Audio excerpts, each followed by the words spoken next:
Hey friends, if your Ford Fusion displays transmission not in park, even though you've selected park, don't immediately assume the transmission itself is damaged. Ford describes this message as a reminder to shift into park, but if it appears while the selector already indicates park, the vehicle may not be correctly recognizing the park position. The issue can involve the shift selector, park position sensing, the door adjust system, or transmission control electronics. Ford also notes that certain automatic return to park functions depend on the door adjust switch operating correctly. Before replacing transmission components, try these specific checks. Step 1. Check whether the instrument cluster actually displays P. Step 2. Open and close the driver door to test the door ajar indicator.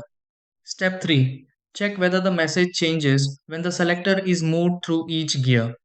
Step 4. Scan the transmission and body control modules for park position codes.